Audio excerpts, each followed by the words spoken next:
तर उजनी धरणातून भीमा नदीमध्ये 40,000 क्युसेक वेगानं पाणी सोडण्यात येत आहे। पंढरपूरमध्ये चंद्रभागेच्या पाणी पातळीमध्ये मोठी वाढ झाली आहे। चंद्रभागा वाळवंटातील भक्त पुंडलिकासह अनेक मंदिरांना पाण्यानं वेढा दिलाय। आषाढीच्या तोंडावर पाणी पातळीत वाढ झाली आहे। आज संध्याकाळपर्यंत पंढरपूरमध्ये पूरस्थिती निर्माण होऊ शकते, यामुळे प्रशासनाची चिंता वाढली आहे। नदीकाठी रेस्क्यू टीम तैनात करण्यात आलेल्या आहे।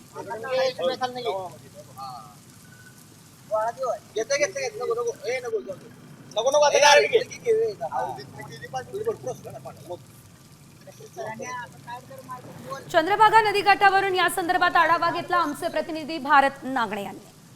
पुणे जिल्ह्यामध्ये पुन्हा एकदा पावसाने सुरुवात केल्यामुळे उजनी धरणात येणाऱ्या पाणी पातळीमध्ये मोठ्या प्रमाणामध्ये वाढ होते आणि त्यामुळे आता उजनी धरणातून भीमा नदीच्या पात्रामध्ये जवळपास 35,000 क्युसेक्स इतका पाण्याचा विसर्ग आज करण्यात आलेला आहे आणि वीर धरणातून 15,000 क्युसेक्स असा जवळपास भीमेच्या पात्रामध्ये जवळपास 50,000 क्युसेक्स पाणी सोडण्यात आले। त्यामुळे पंढरपूरच्या चंद्रभागेच्या पाणी पातळीमध्ये मोठ्या प्रमाणामध्ये वाढ होते।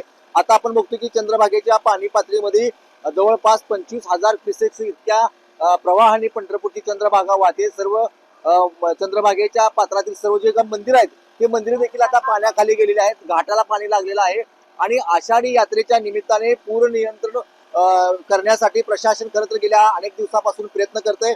मात्र धरणात येणाऱ्या पाणी पातळीमध्ये मोठ्या प्रमाणावर वाढ होत असल्याने आता चंद्रभागेच्या पात्रात देखील मोठ्या प्रमाणामध्ये पाणी सोडण्यात आलेलं आहे। आपण बघतो की चंद्रभागेच्या पात्रामध्ये मोठ्या प्रमाणात पाणी आहे। चंद्रभागा नदी दुथडी भरून वाहते आहे आणि येणाऱ्या भाविकांच्या स्नानाची देखील आता या ठिकाणी गैरसोय झालेली आहे। कॅमेरामन राजू मिसाळसह भारत नागणे, साम टीव्ही न्यूज, पंढरपूर।